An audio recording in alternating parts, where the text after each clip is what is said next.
I'm Tracy Baxter with today's Record Newswatch.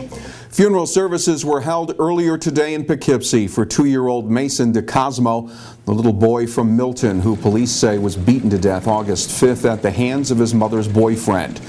Today's funeral procession was being referred to as a parade that included motorcycles, fire trucks, classic cars, and tow trucks, because according to Mason's biological father, Luis DeCosmo, they represented the vehicles that little Mason liked to play with. Well, we're here to pay respect to the little guy. He loved fire trucks, he loved tow trucks, he loved motorcycles, and we're giving him his last ride and paying respect to the family.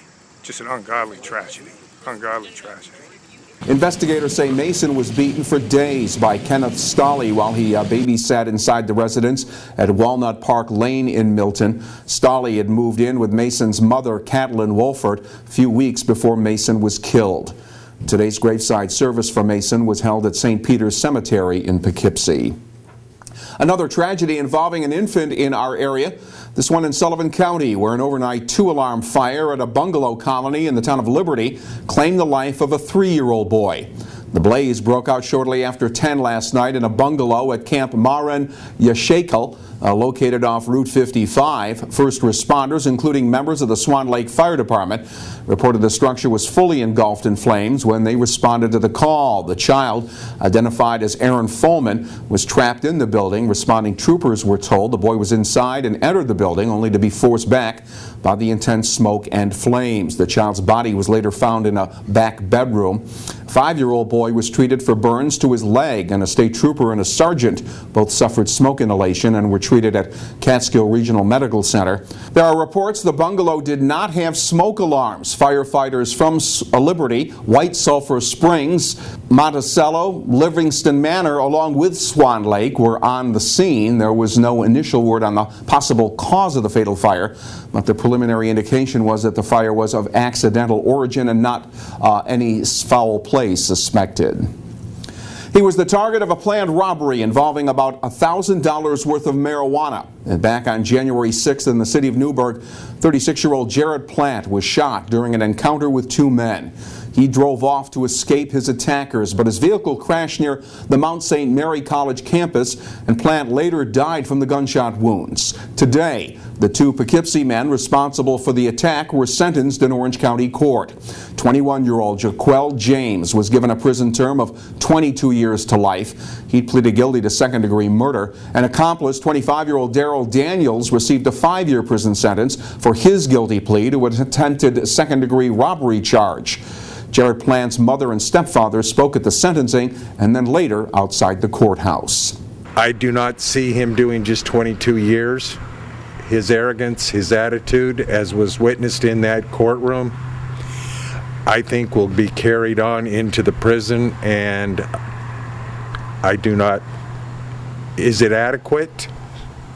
Life without parole would have been more to my liking, but the fact that we didn't have to go to trial and subject my wife and family to the horrificness of a trial, yes, we are very satisfied with this sentence. This has probably been the most emotional week in my entire life, and I've encountered many losses in my life. However, like I said, there's no closure in things like this for any crime victim families. One of his last words to me, Mom, was, it's your turn now. Live life, be happy. We're all adults and we're all accountable and responsible for our own actions. It's time for you, so I'm going to honor his last words as late as this last Christmas. They can never steal our memories of the man he was. Jaquel James lashed out with a sexually explicit phrase as he was being led out of the Goshen courtroom this morning, prompting Judge Nicholas DeRosa to remind him that he could spend the rest of his life in prison. The judge adding, quote, "You should do life in prison." This was as cold-blooded could be, end quote.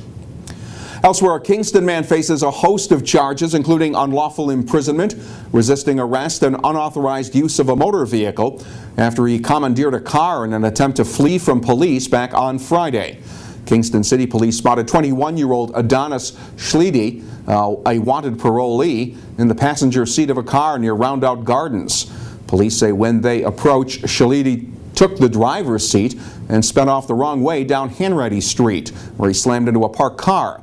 He then hopped out of the car and ran off, but was taken into custody a short distance from the crash. Schleedy had been wanted by Kingston Police on an outstanding warrant and V&T warrant, and by New York State parole. He'd been on parole for a 2010 robbery conviction.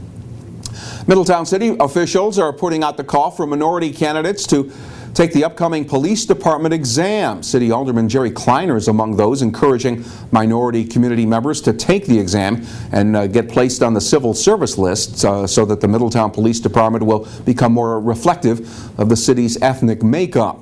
The push also includes attempts to recruit more Spanish-speaking officers. Deadline to apply to take the Middletown City Police exam is October 1st. It'll be given November 15th. And it's an event that produced some dough for the Monticello area economy. Estimates are about 7,000 people turned out Sunday for the village's second annual Bagel Festival, celebration that marks the designation of Monticello as the bagel capital of the world. And people weren't just eating all types of bagels along Broadway. They were also taking part in contests like bagel stacking, bagel rolling, and bagel throwing. Lifelong Monticello resident Jeff Siegel thought up the idea of the Bagel Festival, and he says it's only fitting since the man responsible for the first ever bagel making machine was from nearby Hurleyville.